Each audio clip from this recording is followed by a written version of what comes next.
you a number of examples with animals, a few, but some of the best known changes with domestication are documented with wheat. This is a kind of wheat called einkorn wheat.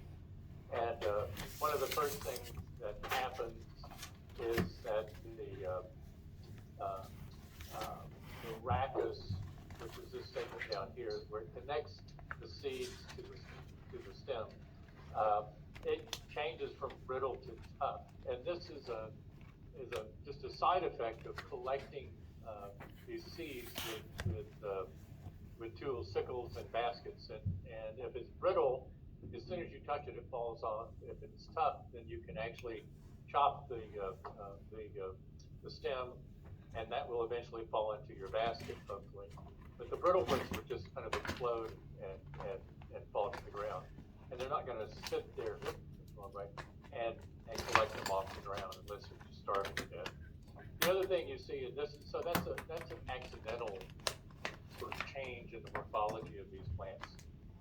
It's an important one because the morphology of the rachis is often what is recovered. You can often see the rachis and the scar of the rachis, and you can evaluate that.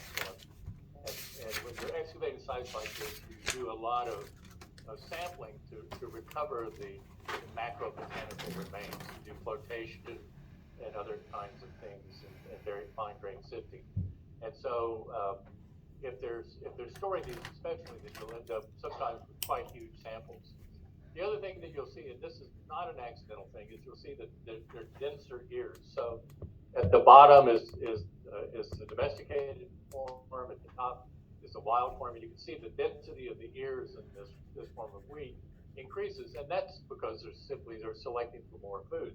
That's no big surprise there at all. And so that's aggressively selected for. The other thing that you see is fragile awes. These are these little kind of growths that stick up at the top of the seed. They're stiffer in the wild forms. They're much more brittle and fine. Here they kind of help protect the seed from birds and stuff. This doesn't have any. That doesn't really happen here at all. It's not clear that this has anything but just an accidental selection process going on here. You have thicker spikelets, and they become, with domestication, they become thicker. You can see here the spikelet and the spikelet and the rachis are there together, but they're thinner, they're more hardy here, and that's another thing that happens when they're harvesting these with, say, stone inset sickles, which we find archaeologically, is that this is something that will more likely end up in their basket than not. And then, as I mentioned earlier, the morphology on the rachis, you see a rough scar because of the tougher rachis in the domesticated form than in the wild form. And so there's a series of things that the botanist on the team would look for to determine whether they're domesticated or not. It's not always a simple thing. And this was a process, so not all of these changed at the same time, and not all of these preserved equally well. So that's one reason the rachis is often the main one looked at, is because it's preserved more frequently. Okay, I just wanted to cover that. And I think is this the one? Yeah, I think so. Okay.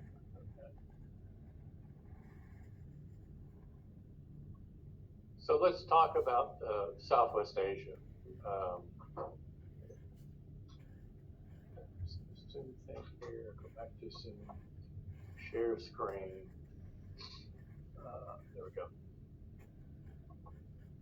Southwest Asia is. Oh, this is the wrong one. Sorry about that.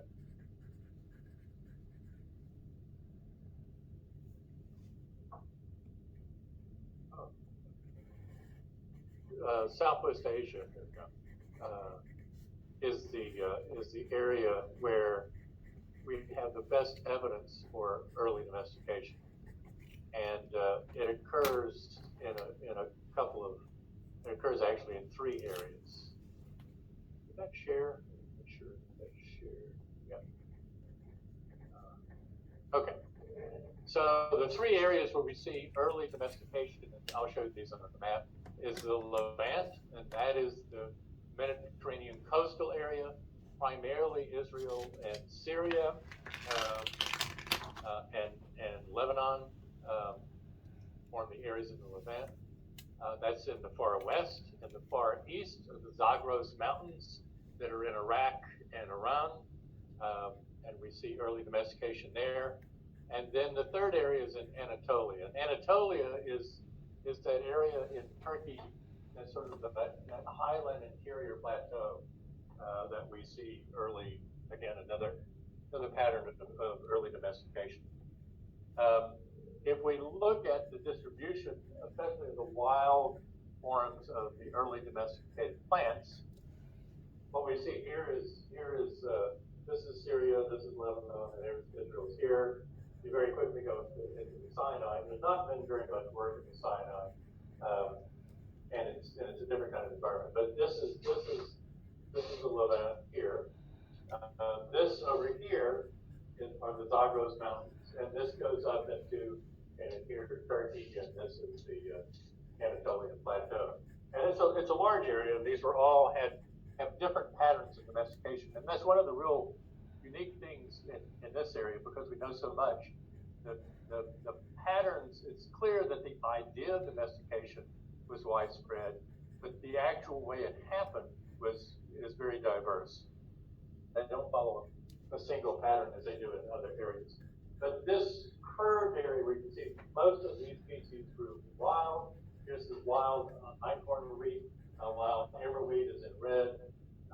This darker thing is the wild barley. Those are the main domesticated plants. And this arc here is known as the Fertile Crescent. And it's one of the most productive areas in terms of potential domesticates, as we saw in the last lecture. And once you get down out of the hilly, this is also known as the hilly flanks area. Once you get out of the mountains and the hilly flanks and away from the land, you basically get in the northern part of the Arabian Desert, and it is dry, it's harsh, it's not easily survived in. This is Jordan here. Once you move into the eastern side of Jordan, it's very, very harsh conditions, as is most of this area in the Arabian Desert. Sorry. In the Levant, if we look at the Mesolithic period is the period right at the end of the Pleistocene and the early part of the Holocene, and it differs from the Paleolithic periods that we discussed, the Upper Paleolithic periods especially, in that they shift toward microlithic tools almost exclusively. The other thing that we see is the bow and arrow is invented during the Mesolithic period, so these guys are hunting with bows and arrows. They're much more effective hunters that way. And one of the major groups that we see in the Levant, this is in the western side, is a group known as the Kabaran, and there are other groups as well. We're not going to get into the details on this, but these guys lived there from about 15,000 BC to about 12,600 BC. They were mobile hunters and gatherers. They moved around quite a bit. They lived in small groups. They exploited a number of different kinds of animals, but in certain areas they were especially adept at hunting gazelle, and they did this with cooperative hunting techniques, and we see them killing a lot of gazelle. They're going after gazelle herds and really knocking them out. They would exploit plants seasonally as you have to. There was no enormous emphasis on plants, although this is the time period where we see the diversification and what we call broad spectrum economies occurring. So they're eating a wider variety of plants, but they're not necessarily eating huge amounts of plants. And as I said earlier, they're making microlithic tools. And there's all sorts of diversity of microlithic tools that they make that archaeologists have used to create cultural historic periods and we're not gonna worry about that too much. By somewhere between 13 and 11,000 BC, we have in this area the establishment of modern plant communities.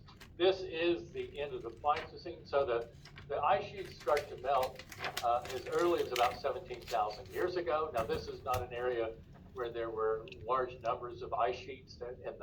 In the higher mountains in Turkey, there were some very small isolated ice sheets.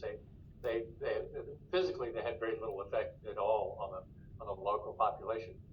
But during the Ice Age, you had plant communities and animal communities were organized differently because of the climatic patterns. And in general, the climatic patterns is it was cooler in the summers and slightly warmer in the winters, and you didn't have the same kind of rainfall patterns. And so plants and animals were distributed differently. By about 13,000 BC, the modern distribution of plant communities becomes established in that 2,000-year range. This was especially important in the distribution and the occurrence of the wild cereals. There was also the establishment of oak woodlands and forests. You had almonds and pistachio trees that were growing in the uplands, and those are important for food sources as well. And sort of the modern plant communities that we kind of understand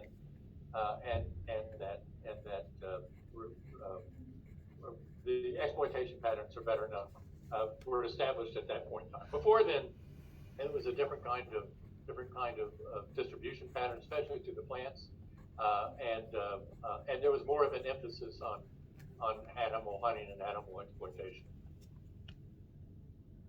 Between about 12,600 and about 9,500 in the Levant, you had the last group of hunters and gatherers. They're known as Natufians. They developed out of the Kabaran and related groups. And what we see in Natufian is a switch in the exploitation patterns. They're now starting to intensively exploit wild cereals. They're eating acorns, almonds and pistachios, and they're still very aggressively hunting gazelle. They're still doing communal gazelle hunting and killing quite a number of animals. The Natufians are the last group of hunters and gatherers to live in this area, and it's clear that these are the guys who were experimenting with domestication and who kind of developed it. Once we can determine that they have domestic plants, they're no longer classified as Natufian, even though they're basically the same peoples, and we call them early Neolithic, or pre-pottery Neolithic is another term. But anyway, if we look at the Natufian sites, one of the things that we see is they become more settled. They're living in villages, and these are larger, moving toward larger settlements. This is a map of the site called Ain Malaha. It's in northern Israel, and you can see that there are a whole series of stone wall structures. There are a whole series of hut structures, some do very well, some not. These are mainly either hearths or storage pits. These are hearths down here. These are storage pits here. And so they're living in these areas in a more settled, less mobile kind of way, very different from the Kabaran people. The Kabaran people were moving around a lot and are mobile on the landscape. Their sites are not all that big, but the Natufians really begin to settle down and establish what really are the first settled villages. And some people like to say, well, this is clearly evidence of settled village life, and thus domestication was bound to happen. But still, there's still, as far as we can tell, hunters and gatherers. Reconstructions of some of their dwellings. These include pit house-like structures where they're digging into a soil bank here and building some sort of a superstructure, roof structure above it, but living inside of these pit houses. They are burying their dead frequently, often below their floors. This is something that becomes very common. Is the burial of people under their hut floors is something that you start to see in the Natufian period, and the burials are really remarkably well preserved here. So they're taking care of their dead in a classic fashion. And in fact, many of their sites are sort of quasi cemeteries. There are no people buried in there, and that reflects a again a move toward permanent settlement where they're not moving around very much. There's a site, it's in a rock shelter, but at a site called Hayanim, and here you can see that they have these smaller little hut structures here, here, here. There are pits, and what's interesting is they constructed basically a little stone walkway between these houses. So they actually have kind of stone pathways that they've constructed that would basically get them out of the mud or get them out of maybe dust in this case because it's inside a rock shelter. But you can see that they're making more and more elaborate structures. Some of these things are fairly small. They have what in some cases have been called altars or workbenches, another possibility. Everyone, when you find something unusual in the side of these things, a lot of people will automatically jump to some sort of a religious feature here. That may or may not be the case. There's some pretty good examples a little bit later on where we see that really is the case. There's not much question about it. The other thing that we see, especially in Hayanim and these more settled Natufian sites, is they start to dig and construct these stone-lined pits. And a fair amount of care is taken in them. And why they line them with stone is that they're probably storing food in here, and they want to keep the rodents out. So if you're living in a site for a long period of time, a lot of times you have rodents that are basically living underground below you. And if you start storing your food, concentrations of seed or whatever, you need seed when you want surplus, and they're creating some evidence of surplus. Eventually, when you start to domesticate and plant these plants, you want seed for next year's plantings. But so they might stick it in a basket. They're making baskets at this stage. We'll see that in a second. Or they might stick it in a leather bag and then store it in here. And these rocks would prohibit or at least limit the number of rodents that could get into these, and they would cover them over with rocks as well. So you have these stone-lined pits that are almost clearly these structures. We also have evidence of ovens being made, rock ovens being made, and we find evidence of the first bread being made at the Natufian site of Shubaikwa at about 12,500. So they're intensively exploiting these grass seeds.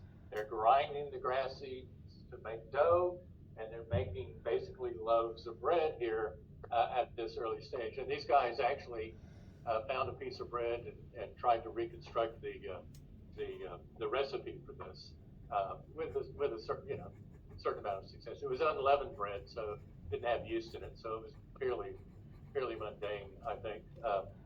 It wasn't like you were making a nice piece of bread, spread butter on it, that kind of thing. They didn't have butter then.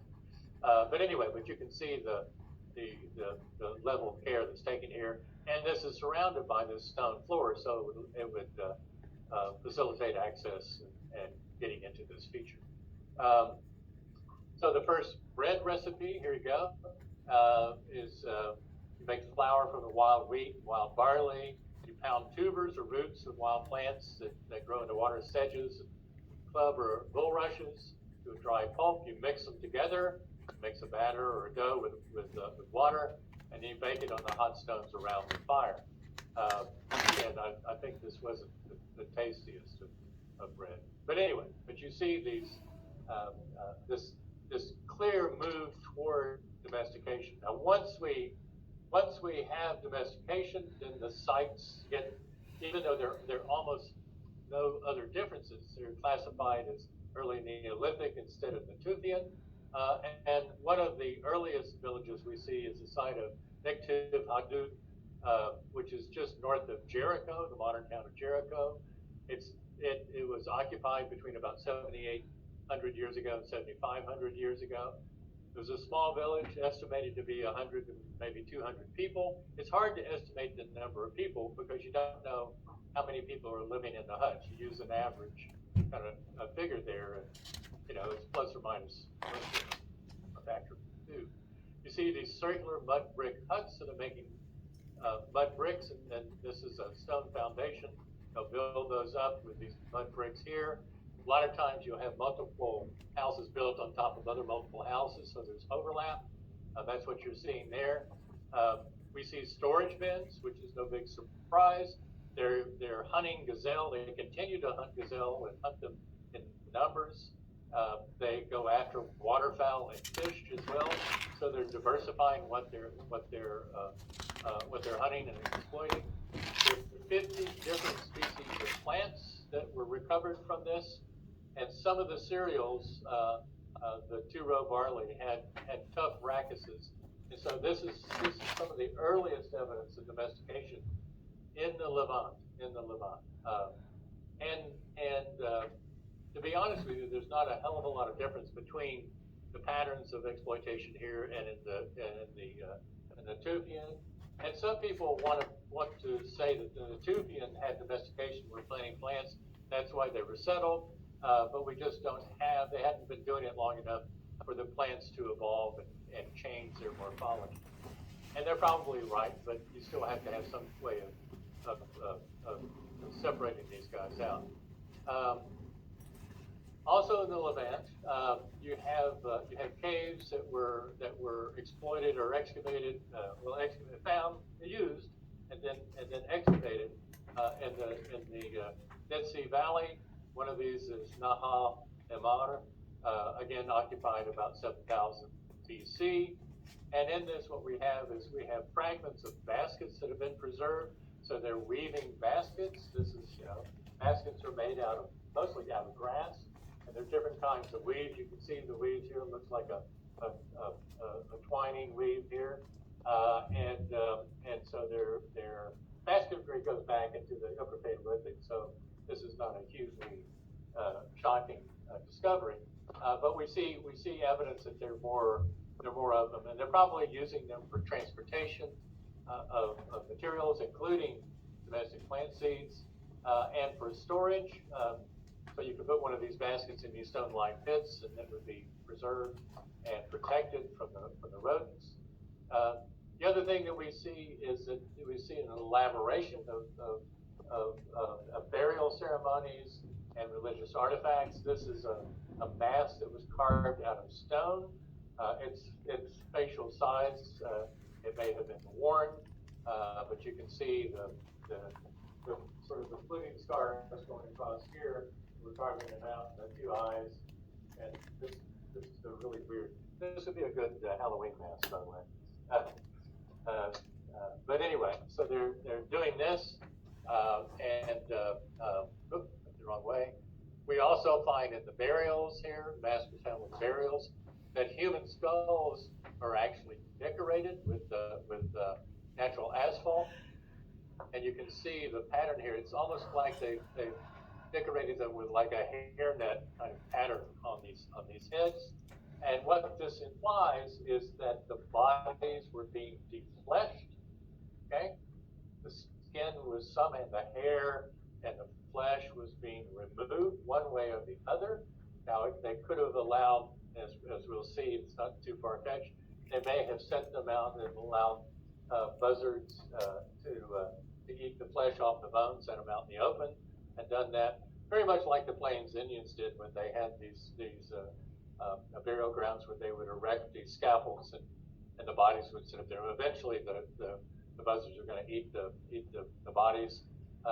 But these guys, once the bones have been defleshed, they decorated them and did various things. This is one style of decoration that you see, and then these would have been buried in different locations. This was under a cave, so it was being buried in a cave. But not all of them were being buried in caves. One of the major early Neolithic sites that has been excavated, and this was excavated in the late 70s and early 80s.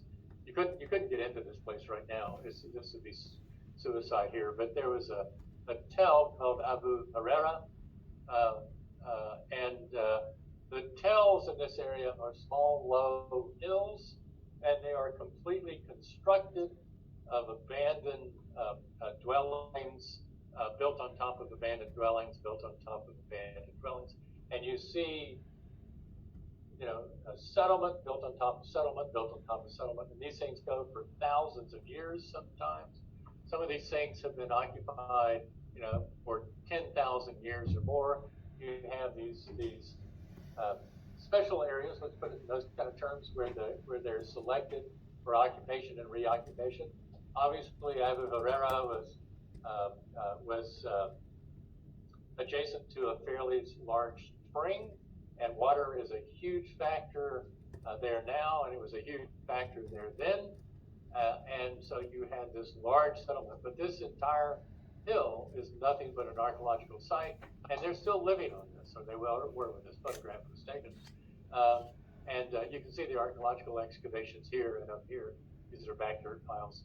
But these people are still using it and living here, and did for thousands of years. In the earliest occupation at Abu Huraira, dating from about 9,500 to about 8,000 BC. So this is from about, you know, roughly 11,500 to 10,000 years ago. What you see are small circular pit houses. You see good evidence of very intensive hunting of gazelles, and they were taking them in such numbers that they probably were taking the flesh off of the bones and drying the flesh and making what we would call jerky, or other people would call biltong, or dried meat, possibly to store it for periods of when they needed extra food. They were collecting wild cereals, and these are not domesticated plants, but einkorn, wheat, rye, and barley. And this is sort of a classic. It's not called Natufian in this area, but it's called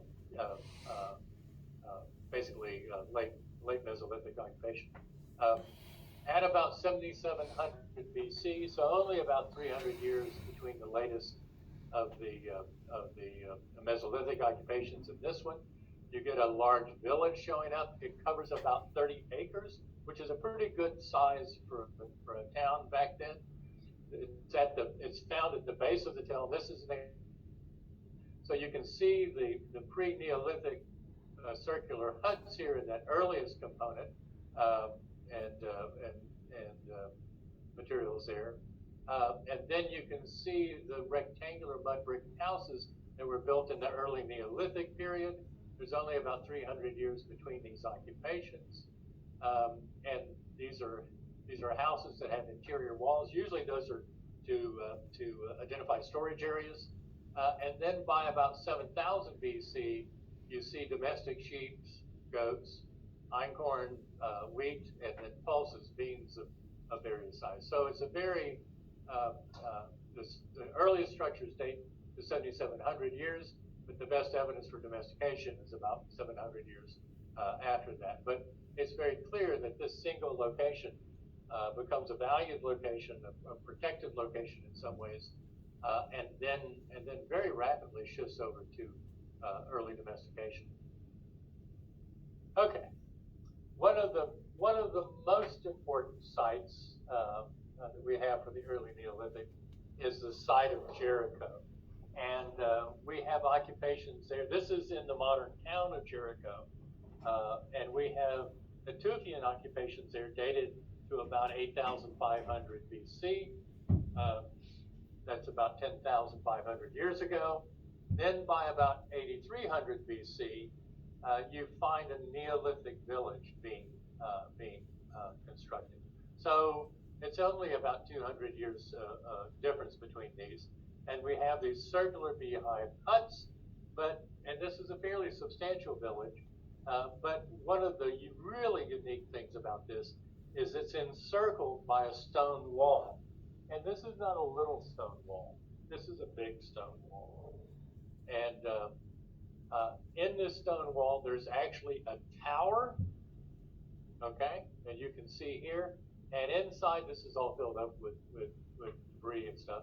But inside of this tower was a stairwell, whatever you want to call it. These stairs here were built so the excavators could get in and out of this. This was excavated in the 50s. But inside of this circular tower, which is attached to a stone wall, is a stairwell going up, so you can come up the inside of this tower. This is a reconstruction of what it looked like. So the steps are going up here. Here's your tower.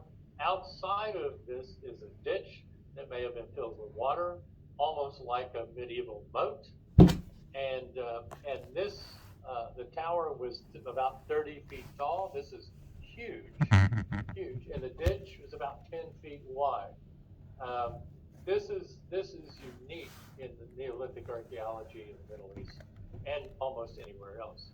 So here you see very rapidly, they're starting to grow plants and animals, and almost instantaneously, you see what can only be considered a defensive bit of architecture. And then you could almost call this monumental architecture if you were so inclined. It doesn't have any unique function other than protection as far as we can tell. In the burials at Jericho, we find skulls that were, again, defleshed, covered with plaster, and then the facial features were shaped. Here's the eyes, the nose, the little ear here. You can see the jawline and the mouth is not very well formed. In this guy, they're using cowrie shells or some kind of shells here to mark the eyes. You can see the nose. There are little I think these are carved bones that are the teeth, but you can see the cheeks and the forehead. And so these are quasi-realistic reconstructions, and whether they look like the people who died or not, we don't know. But they were buried. They were buried below the hut floors in multiple huts. This is not just a single isolated example as well.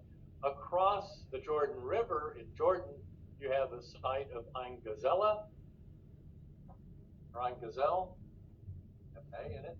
And below the hut floor is a large Neolithic village. I forgot. I think it's about 25 or so acres in size. And below the hut floors of the houses, you found these clay figurines that had been constructed and then basically buried below the hut floors.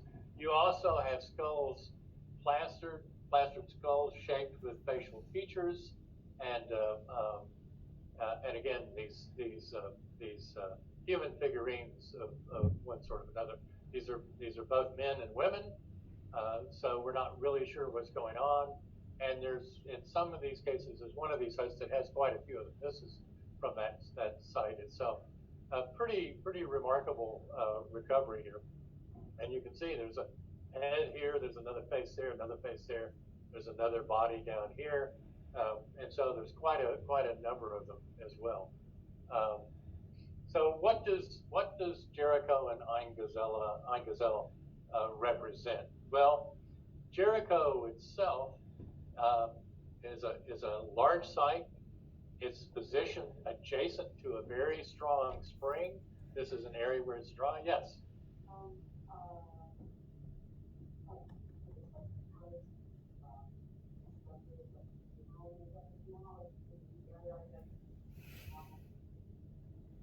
Yeah, it may be something like that, you know. So, you know, maybe these guys have sort of, you know, who maybe they're going back into these and opening them up, and so they want to see their relatives again. I mean, it could be some sort of ancestor worship kind of thing, kind of religion. There's a whole variety of possibilities out there, and how you determine what those are is not easy. Okay. But there could be a bunch of things. But the idea that that you know, basically these are equivalent to a Baptist open coffin funeral is you know, a possibility there. They're certainly doing something. It's also possible that these represent some sort of deity forms that their family members are becoming or moving into, but some sort of, you know, some sort of ancestor worship.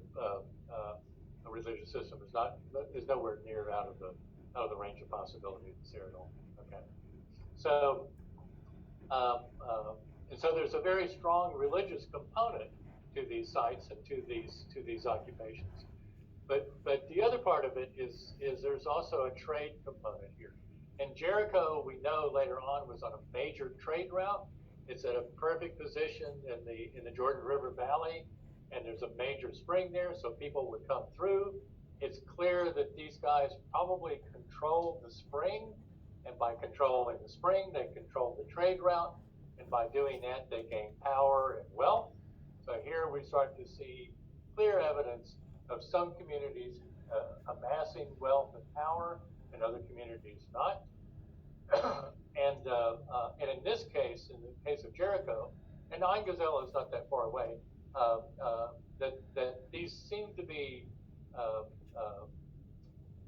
prosperous communities that have some unique form of control on the distribution of trade goods that are moving around, and we can see that as well. One of the best examples we have, and we'll talk about this later on, for trade in this time period is with obsidian. And obsidian occurs in various areas, especially in Anatolia, not in the Levant, but in Anatolia, but it's traded very widely. And obsidian is unique because it's very easy to get chemical signatures of individual obsidian sources. And so we know exactly where this obsidian comes from. It's very well worked. The sources are very well fingerprinted and worked out. And these guys are moving obsidian around, sometimes very, very long distances. And obviously, it was a valued material for making stone tools. Obsidian is natural glass, if you didn't know that. It breaks very, very brittle, breaks very easily. It's extraordinarily sharp. You have to be really careful with it. They used to do, before lasers, they would do eye surgery with obsidian flakes because you couldn't get a scalpel that sharp. That's how sharp they were. There's a very famous flintnapper that lived up in Idaho that had open heart surgery, and he made the obsidian scalpels that his doctor used to do his open heart surgery. It's much sharper than a metal scalpel is, for sure. Anyway, but these communities, these bigger communities, were on these trade routes. They controlled, either by controlling the water or by controlling the physical access.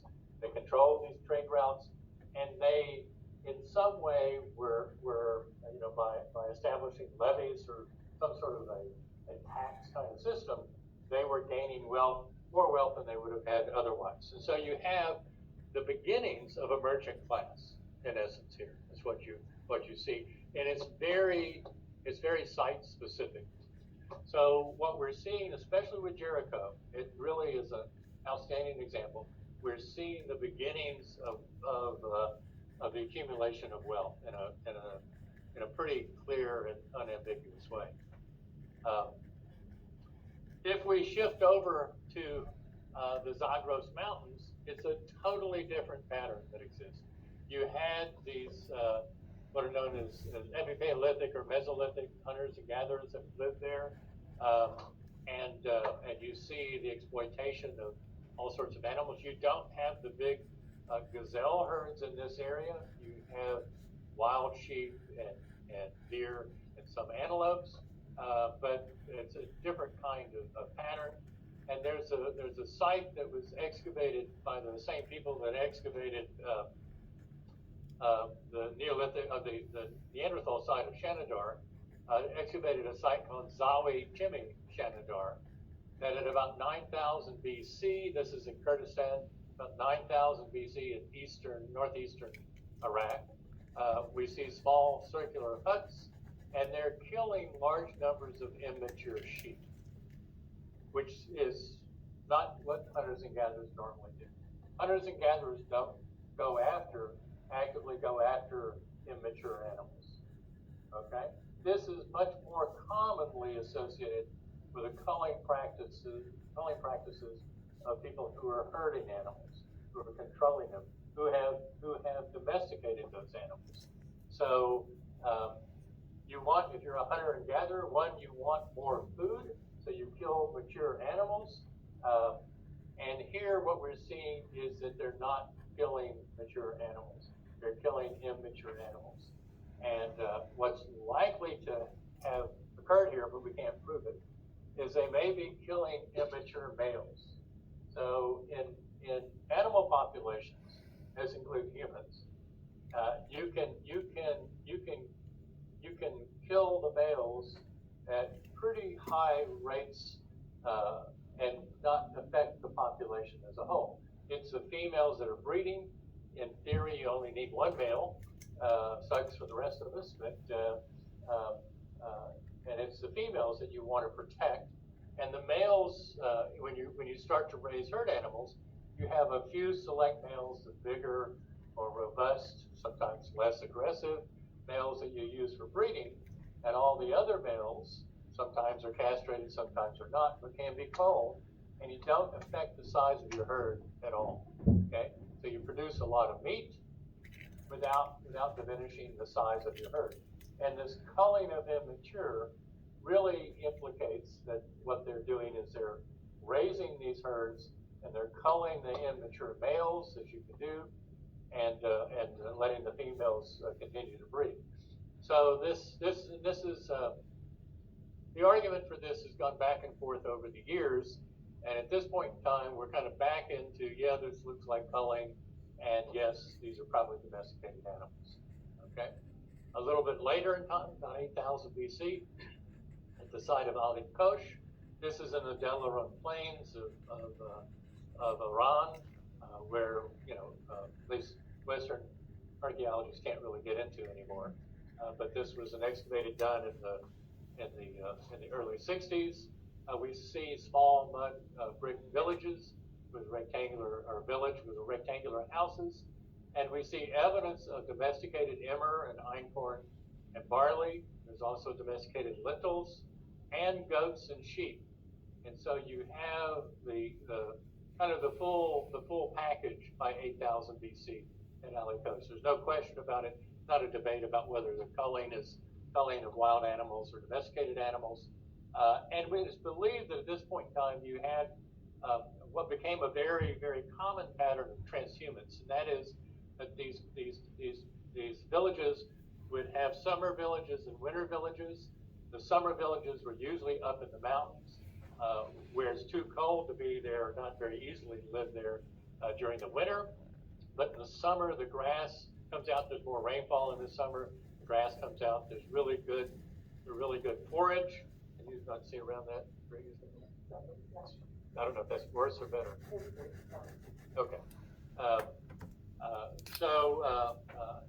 We believe that this was the period when they started practicing this transhumance pattern. This was documented by anthropologists in the 20th century, where you literally had thousands of people and many thousands of animals moving back and forth summer and winter to high grazing, low grazing, and the bigger villages would be down below. You'd have smaller scattered villages up high in the mountains. A very common pattern.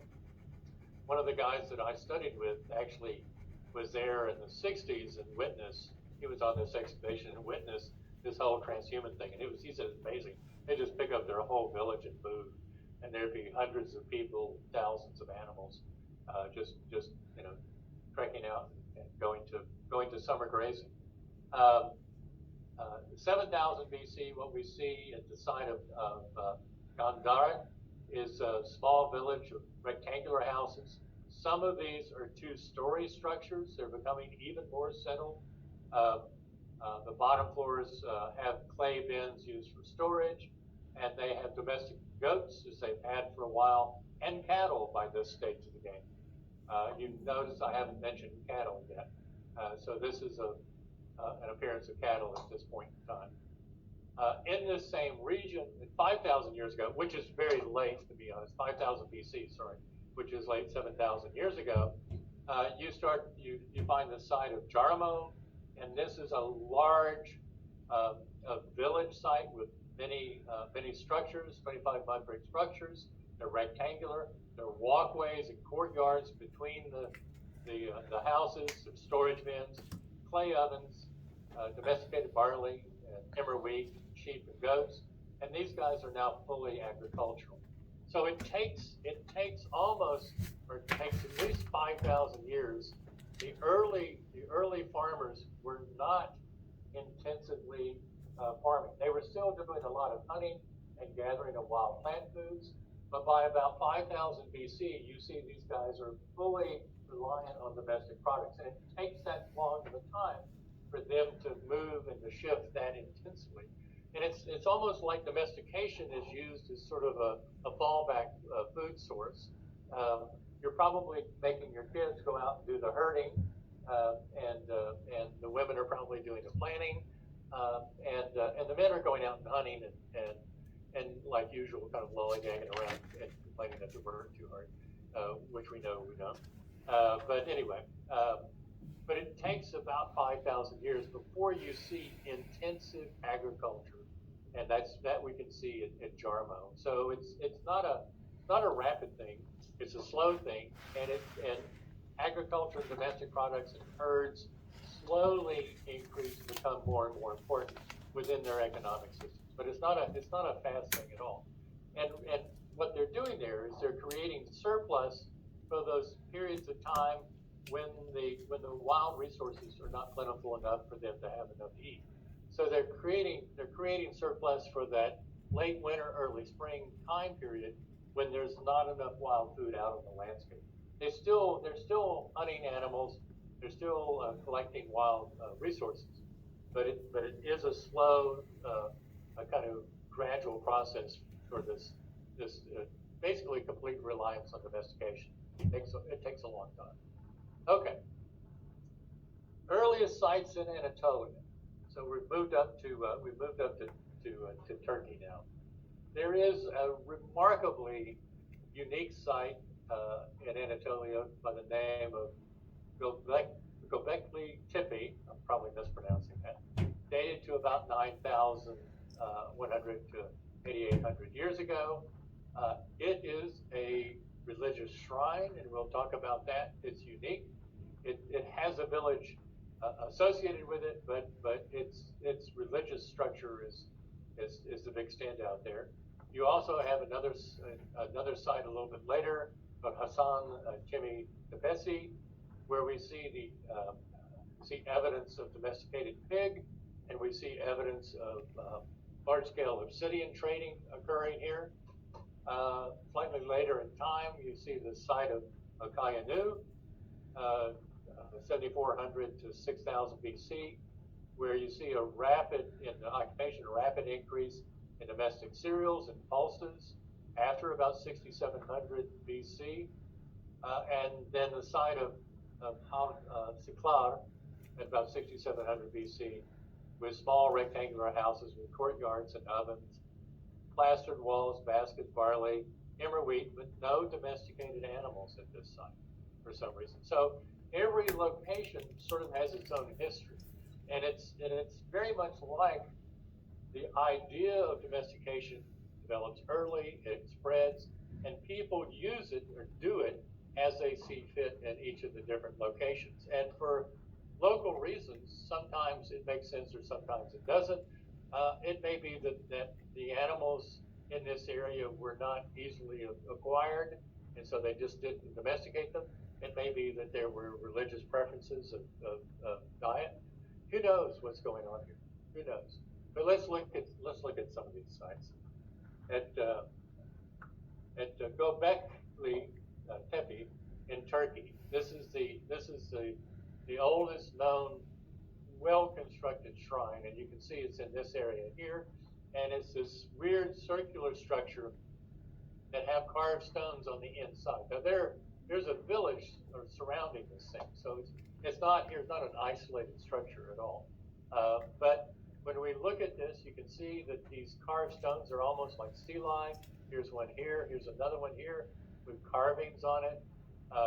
This has been constructed around it, but you have these here. There's stone walls that have been constructed around these stone walls.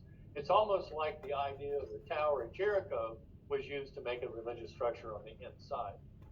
The carvings on these are quite, I thought I had a close-up there. Nope, sorry about that. The carvings are quite remarkable. This is a cow or a bull and then another animal here. You have some humans on some of these. That's another feature here. These are remarkably well done, remarkably well done. And the question is what the hell is this doing here? If it's a shrine, some people think that this was a place where people would come and visit and be close to God. We know in the Middle East that there's certain locations become very important in different religions. We can see that today. That's one of the issues that complicates the whole political situation. Is you have, for instance, the Wailing Wall area in Jerusalem. That is an important religious shrine for the Jews, for the Muslims, and for the Christians. And every time someone does anything there, someone gets pissed off, and you're never going to change it. It's not going to be changed very easily. And these religious locations, these religious points or places, continue on for thousands and thousands of years. We know that there were earlier religious structures there before the Wailing Wall was built and before all the Jewish structures were there. So I mean, it goes back for forever, and it gets each group that selects these areas reinterprets it in various ways, and it becomes unique in their own belief system. And so you have these very, very complex things. And this is an early example of some of these locations, one of these locations that didn't continue. I mean, this was eventually abandoned, but it must have been incredibly important to the people that were living there at the time. This is a massive, for the time period, this is a massively large structure, extremely well built. The carvings, which obviously have all sorts of religious meanings attached to them, were highly important. And this maybe was an area where there were pilgrimages or feasts. The village that was surrounding this may have been there kind of to house and to feed the people that came here. That's one idea. But it is a pretty unique kind of situation.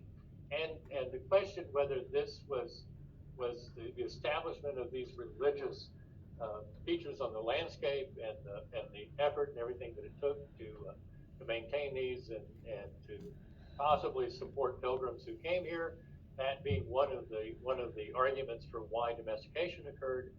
At a site like this, you can see how they would come up with that idea and that concept. But domestication was much larger than just a single little community. It was scattered. The ideas of domestication were widespread all over the Middle East at a very, very early time. So it's hard to know what came first, the religion or the domestication, or did they both just kind of go develop hand in hand at the same time? The whole cart or the horse kind of argument here. So this is the earliest known constructed an elaborate shrine. As I mentioned, this possible pilgrim's location. And first, really good evidence of when I mean power, I mean like control and the amount of control of labor that it took to build this, and the importance that this may have had to further the religious beliefs of the people who built this.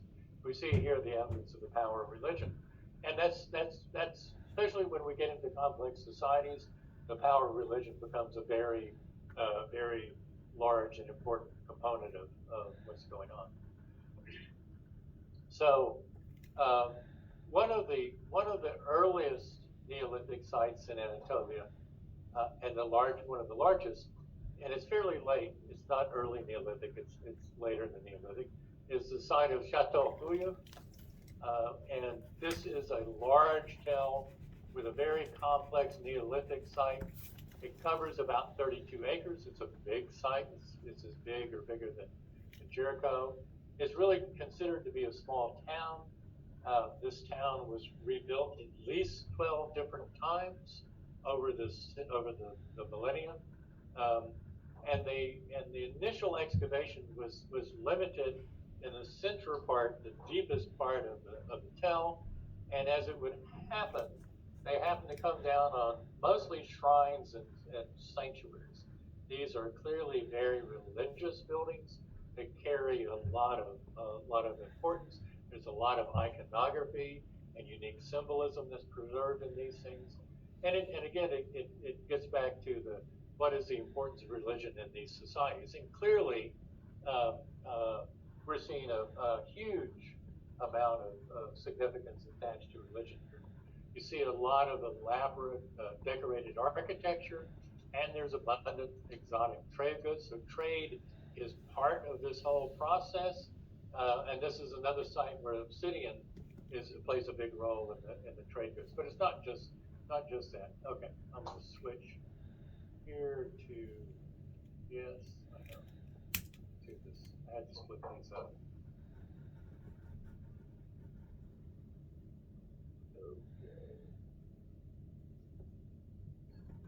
Okay. Share this. Okay. So we've already talked about this stuff here. So if you look at the old excavations, it was re-excavated in the 90s as well, 90s and the aughts. If you look at the old excavation that was done by a guy with the name of Bellart, a British archaeologist, a bit of a character apparently. What he came down on were a whole series of adobe-like structures that were attached. So these are contiguous room structures. You have courtyards, interfacing courtyards. You have rooms that we believe are habitation rooms. You have rooms that are clearly, uniquely not habitation rooms. And you have, here's a structure here, whether this was enclosed. It was enclosed, whether it was roofed or not. You have a bread oven, and they were cooking bread. And what you're seeing here is the beginning evidence of what clearly is sort of the Mediterranean style of architecture, with rooms scattered around a courtyard. If you go to Mexico today, you see this. You go into Spain, to Italy, you'll have these structures that are built. You go inside, and there's this open courtyard. Usually, if they're maintained, they're not all maintained, but if they're maintained, they can be absolutely knocked down gorgeous. And this is a pattern that existed all over the Mediterranean in multiple different kind of societies. You see it in the Middle East. It started in the Middle East, but you see it all through Southern Europe as well, and in North Africa as well. What these looked like is you had basically floors that were subdivided into different areas. They generally did not have doors. Sometimes there'd be a little opening between one room and another, but to get outside, you'd have to climb out and get on the roof and walk out. You have adobe brick structures here that are well made with wooden supports. And then basically, if I use the Southwest terms, you have vegas going across. These are these wooden beams, and then you'll have smaller saplings and stuff going across. Then the whole thing covered with mud and packed in. So you'll have this is not an area that gets a lot of rainfall. It's up high. It does get snow, and this is remarkably similar to what you see that the Pueblo Indians made in the Southwest, and the Spanish followed up as well. And again, here you can see there's interior hearths, and the inside of these rooms were plastered. The walls were plastered. You just didn't see the raw adobe brick, etc. And the plaster was decorated in remarkable ways. This is the inside of a series of sanctuaries, and what you can see is a little cross space here and here to get to this back room. There's another one here. Here you see this is a molded. This is actually a leopard that's been molded and plastered to the wall. Here you see a cow skull or a bull skull. This would have had horns sticking out. There were paintings on these walls as well. Now the top part of these structures have been destroyed, right? But you have these in there, and they're really quite remarkable. So here's a little frieze here of plaster. The plaster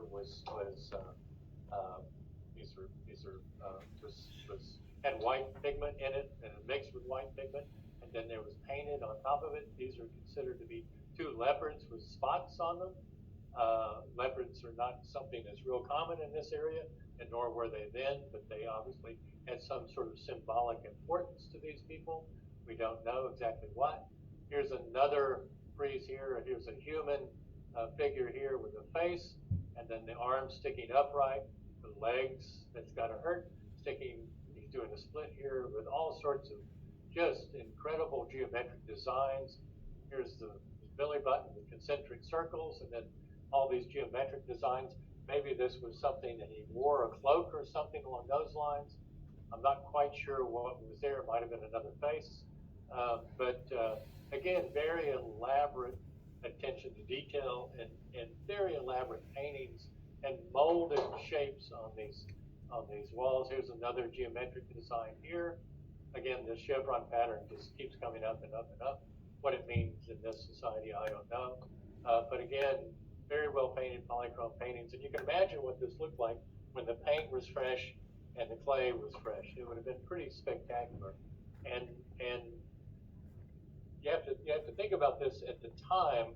This kind of elaborate painting just wasn't common at all on these villages. This is a tracing of a painting that they found before. This prompted Mellart to argue that there was a cult of vultures, a cult of death, where you have here a human body in kind of a sitting pose, but without a head, and this is considered to be a vulture flying over. Maybe the vultures were involved in some sort of defleshing ceremony associated with the dead. And these vultures are painted. I don't know if you've ever seen vultures that are roosting. There used to be a huge group of vultures in New Braunfels over in Lando Park that would roost there every night. And if you drive up early in the morning, if you see vultures, they'll sometimes roost with 20, 30, 40 or more sitting there. In the morning, what they'll do is they'll spread their wings out and just kind of hold them out and dry. I don't know if they're warming up or drying off or exactly what they're doing. But they have their wings kind of spread out in this kind of very macabre kind of, it's an eerie sight, to be honest with you. But you see sort of the same thing here with these vultures' wings kind of spread out. And they're always sort of over these sitting individuals who don't have heads. And the question is what happened? Is this some kind of religious ceremony that's being depicted here? It most likely it is, in my opinion.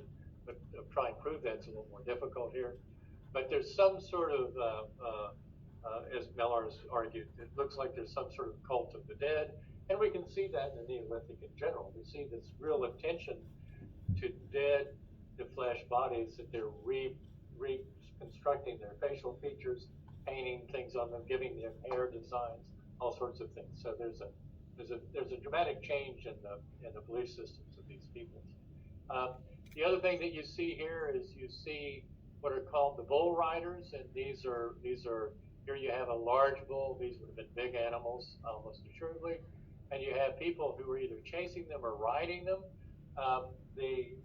This is something you see reoccurring time and time again. This fascination with bulls, it continues today.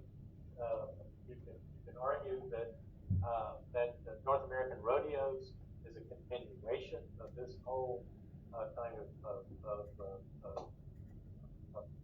ceremonial process, and the role that bulls played within these people's society is important, and it continues. You see this in Mycenaean Greece and all sorts of other time periods, and Minoan culture as well, and you can trace it earlier here than almost any other place. But this role, and now these would have been domesticated bulls almost assuredly, and so the role that exists in the participation of bulls in religious ceremonies is something that almost assuredly continued for a long time. You also see this is an artistic reconstruction of one of the throne rooms that were reconstructed. This is considered a throne. Behind that were three molded clay heads with bull horns on it. This is a goat. Painting of another bull here. clearly these animals played a major role in the religious belief systems of these people. Exactly what it was, I'm not the person to answer that question. I don't know if anyone has really tackled that yet, but this is not just, this is not artwork for artwork's sake. Let me put it that way. This is iconography. This is religious power. Possibly there was a molding or emerging of political power and religious power. That often happens in these groups. There's not really a difference there. Um, but again, what this also represents is the accumulation, the increased accumulation of wealth. And to have wealth, you have to have surplus, and these guys are clearly increasing the amount of surplus they have and the amount of wealth that they have. There's no question about that. You have female figurines. This is considered to be a female on a throne with the head of this is described as the head of a lion. I'm not sure that can be seen. Another head here, but this is a large chair where clearly this woman, the head is missing, is sitting on this throne. Was this a religious leader? Was this a political leader? Exactly, was this some sort of deity or god? We don't really know.